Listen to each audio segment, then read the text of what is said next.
If you've ever thought, I'm doing everything right, so why does this feel harder than it should? This episode is for you. Because there's a point in your career where working harder stops working. Not because you're doing anything wrong, but because effort is no longer the thing that gets rewarded.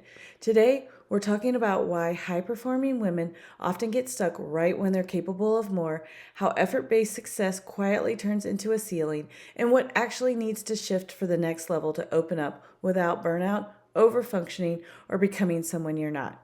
If you know you're ready for more clarity, influence, or compensation, but effort alone isn't getting you there anymore, this conversation will help you understand why. Let's dive in. Welcome to Career Growth for Working Women. If you're ambitious, capable, and quietly carrying more than your role reflects, you're in the right place. I'm Shannon, promotion and compensation coach, and I help women fast track their next promotion by teaching them how to show their value so clearly leadership can't overlook them. Here, we talk about career advancement, visibility, burnout recovery, and building confidence without burning yourself out or shrinking to fit someone else's expectations. So grab your coffee or reheat it for the third time and let's get into it. I want to start with a sentence I hear from high-performing women all the time. It sounds like this: I know I'm capable of more, I just don't know why it feels so hard to get there. And what's interesting is that this usually comes from a woman who's already doing well. You're not behind, you're not confused, you're not struggling to perform. You're competent, trusted, often the one people rely on, and yet something feels off. You're putting in effort, but the return feels smaller than it used to. You're doing the things that used to work, but the momentum has slowed. And the advice you keep getting sounds like, just keep going, just keep proving yourself, just keep doing what you're doing. But deep down, you know that's not the answer because you're already doing a lot. And here's the hidden truth most women don't hear early enough: hard work stops being the differentiator at the next level. In fact, if you rely on it too long, it can quietly become the thing that holds you back. Let me explain. Most high performing women were rewarded early in their careers for effort. You took initiative, you followed through, you went above and beyond. And it worked. You earned trust, you earned responsibility, you earned a reputation for being capable. So it makes complete sense that when progress slows, your instinct is to do more. More output, more ownership, more availability, more proving. But here's what no one tells you. At higher levels, effort stops being impressive. Not because it doesn't matter, but because it's assumed. Leadership already expects competence. They already assume follow through. They already know you can work hard. So when you keep leading with effort, you're not differentiating yourself. You're blending in. This is where so many women start to feel stuck without knowing why. Because they're doing everything they were taught to do, and it's no longer translating into movement. That's not a motivation problem, it's a positioning problem. Early career success is often effort based. Next level success is value based, and those are not the same thing. Effort based success says, look how much I can handle. Look how reliable I am. Look how hard I work. Value based positioning says, look how I think. Look how I decide. Look how I create leverage. And here's where this gets uncomfortable. Many women unknowingly build their identity around being the one who can handle the most, the dependable one, the steady one, the one who doesn't drop balls. And again, none of that is wrong. But when your identity becomes the one who carries things, leadership doesn't automatically see you as the one who should be elevated. They see you as an essential where you are. This is why effort can quietly cap your growth, because the more you prove you can handle, the harder it becomes for leadership to imagine you doing something different. You don't get stuck because you're not capable. You get stuck because you're too good at what you're currently doing, and no one wants to disrupt something that's working. This is also why burnout shows up the way it does for high performing women. Not as failure, not as disengagement, but as frustration. Because you're giving a lot and the exchange feels off. You're contributing more, but not gaining more clarity, influence, or compensation.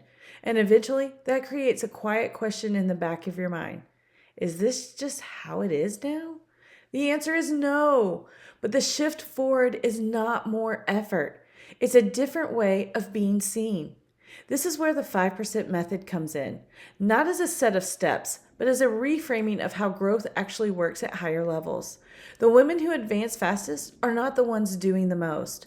They're the ones whose value is easiest to recognize.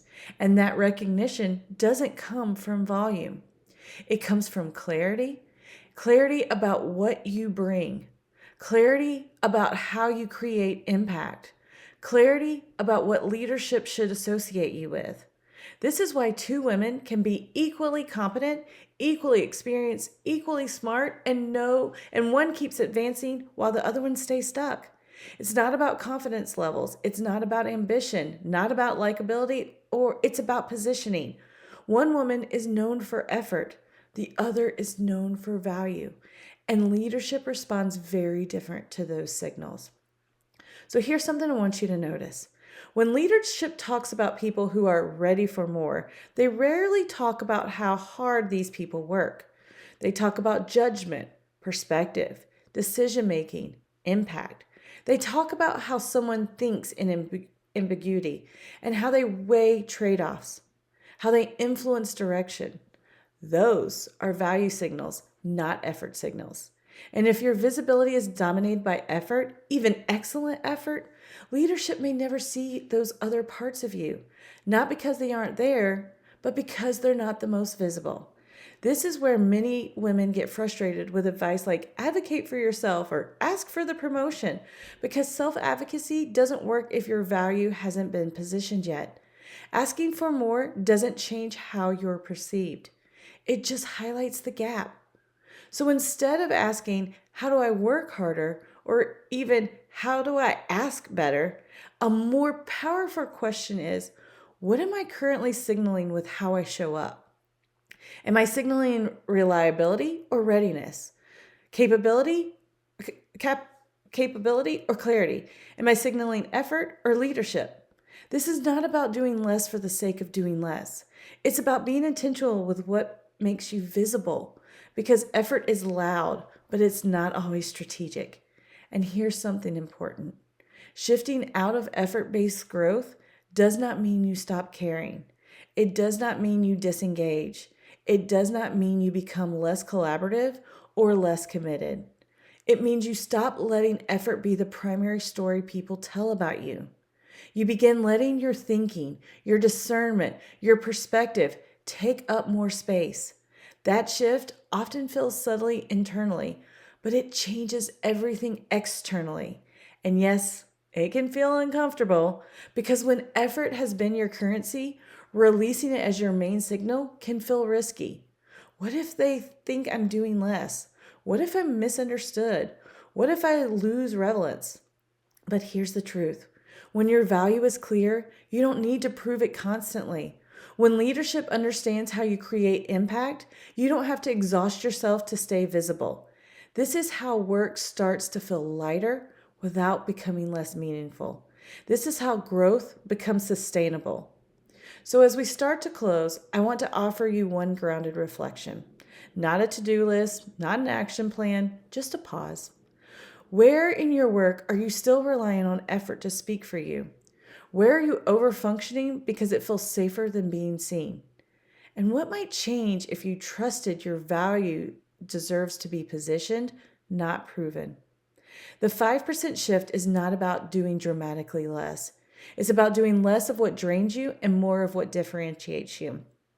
And when that happens, your career starts to move again, not because you pushed harder, but because you finally aligned how you show up with how advancements actually looks. You're not behind, you're not broken, you're not lazy for wanting more ease. You're just at a point where effort is no longer the lever, positioning is. And that is something you can change. All right, I'll see you next time. If today's episode sparked something for you, a question, an idea, or a realization, don't ignore it. I offer promotion strategy calls where we walk through your current role, your goals, and how to position you for your next promotion or raise without burning out or overworking. You can book that call using the link in the description. And if this episode helped you, sharing it or leaving a quick review makes a bigger difference than you know. Until next time, keep sharing your value clearly. You've earned it.